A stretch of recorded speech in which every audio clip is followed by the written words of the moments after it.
Lois Lane and Jimmy Olsen set off to rescue Superman in space. Amanda Waller declares martial law against alien invasions.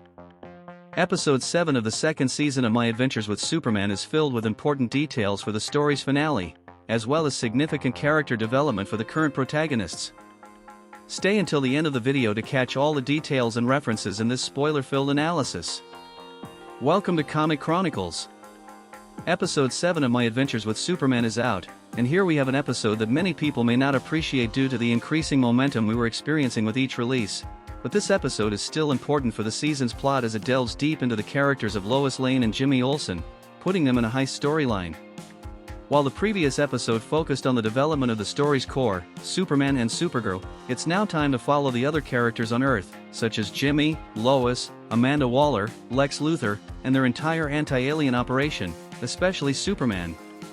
We begin with a flashback to the moment when our beloved Superman is taken by Kara out of Earth. Unfortunately, he is not loved by everyone, and Amanda Waller publicly declares him a threat to the planet, as if he and Kara had declared war against Earth. Amanda takes footage of the fight between Kara and Kal-El and distorts the facts, making it seem like they were attacking Metropolis, declaring martial law and introducing the HDC Human Defense Corps, robots programmed to attack aliens. Tanks and soldiers are deployed on the streets, ready to strike. In an interview, a reporter claims to have witnesses stating that Super's attack didn't happen, but when they try to show the footage, the reporter is taken away by the authorities. Jimmy and Lois are concerned about Clark, and Lois still blames herself for breaking up with him. But then, she has the idea to use the jump drive ship from Amazotech that is in the Star Labs. The plan is to steal the ship, go to space, and bring Clark back, hiring Livewire. Jimmy objects to the idea of hiring Livewire, but seeing how guilty Lois feels and with no better alternative, they proceed with the plan and head to the villain's hideout. Upon arrival, Livewire and Heatwave start laughing, not believing that the heroes want to pull off a heist. But they realize it's serious when Olsen says he's willing to pay everything he has in exchange for the service, so we see all the money he had earned from selling Flamebird going away. Livewire agrees to do the heist, but Heatwave refuses and leaves. The villain says they will need more people for the plan to succeed, so Jimmy invites Mala and Brain to join. That's why they were also on the ship in the last episode. As they form the team and start going over the plan, we understand the reference in the episode's name, Olsen's 11, which alludes to the heist film Ocean's 11, where a group of thieves robs not just one, but 3 casinos in Las Vegas simultaneously. Due to the curfew, they will have to execute the plan during the day and bypass the security system of Star Labs. For that, they need to obtain the fingerprints of the security guard at the entrance and break into the facility before the shift change. This is where Mala and Brain take control of the cameras and access the lab's files to retrieve the blueprints and inventory lists, thus discovering the location of the ship and equipment for modifications. Livewire says they won't have time for modifications, they should only do what's necessary to find the ship and get out of there as soon as possible to avoid getting caught. And in case something goes wrong, they will have to resort to Plan B, which involves compromising the building's security to accomplish the plan and escape undetected. But Jimmy immediately objects, saying that can't happen, and that there's always another way to solve things without resorting to violence, even if Superman isn't there to protect them. Before we continue, if you're a fan of My Adventures with Superman and want to see more detailed analyses of the animation, please give this video a like, subscribe to the channel, and activate the notifications. This way, you'll help us reach our goal of the first 1,000 subscribers and you'll always be notified when new videos about our beloved Man of Tomorrow and other heroes are released on the channel. If you want to buy Superman comics, check out our description for affiliate links where you can make those purchases without any extra cost. Lois and Jimmy realize that by finding Clark, they will also find Kara, who could be aggressive. So Lois suggests using kryptonite against her. Olsen says that's not an option and they shouldn't hurt Kara. Lois tries to understand how he is so familiar with Clark's cousin, as she doesn't know that the two of them spent the whole day walking around the city together. Jimmy also says that Lois is being extreme, just like her father, and that she should give Kara a chance, just as she did with Clark, because the only difference between them is that Clark had Jimmy and Lois as friends. In the labs, Waller and Slade appear for a surprise inspection, seeking results from Lex Luthor on Project M. Meanwhile, the team of thieves begins executing their plan. As expected, they lack the experience and planning of the Ocean's 11 team, and something had to go wrong. Right from the start, they notice that the security guard on duty is working overtime, so the guard shift change won't happen. Livewire threatens to resort to Plan B, but before that happens, Jimmy approaches the guard, pretending to be his replacement, saying it's his first day on the job and allowing the guard to leave his post.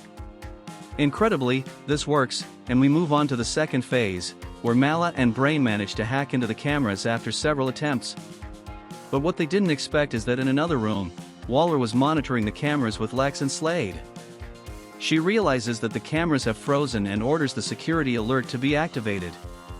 While the team makes their way to the ship, Mala and Brain deviate from the plan to retrieve materials they need for their personal project, and the rest of the team comes face to face with Slade, Wilson and armed soldiers.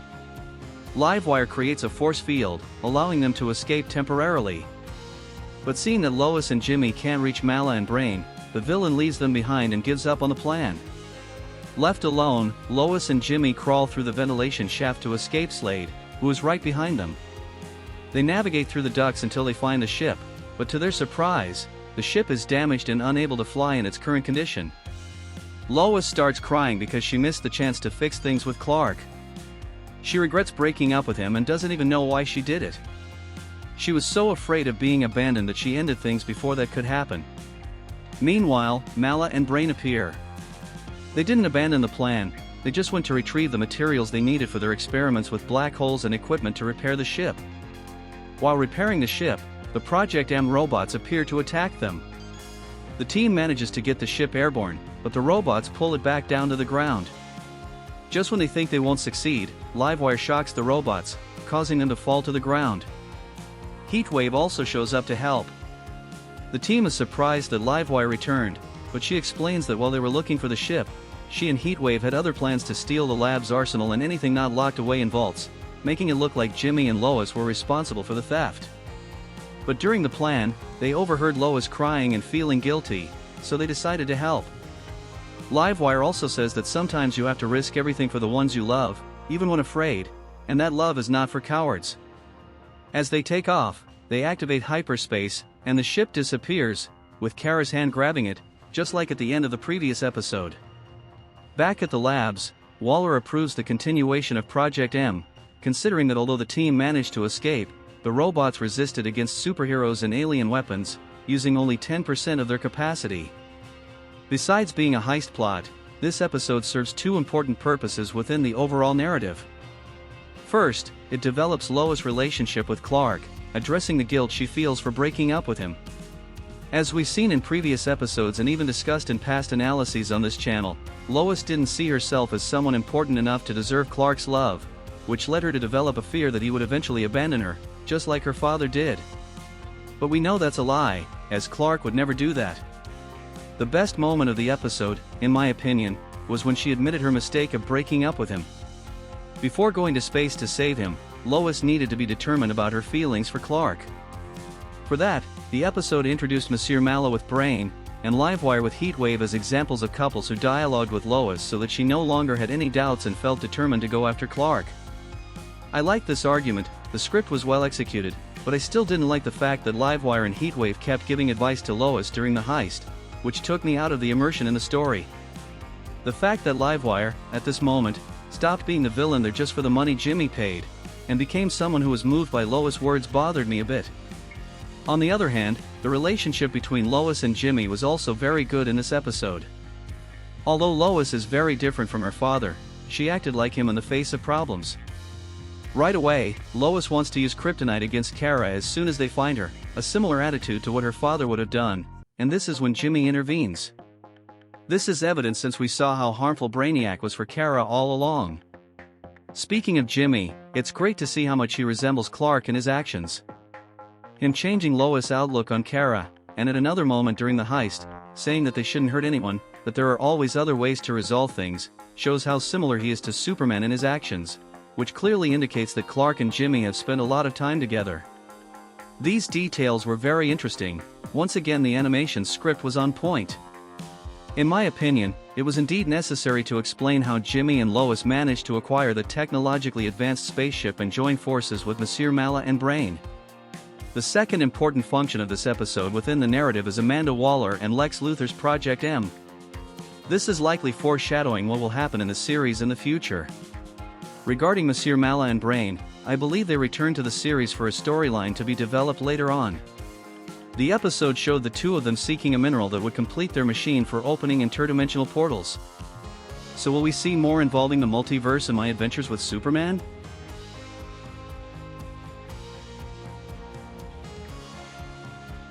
Now, I want to know your opinion.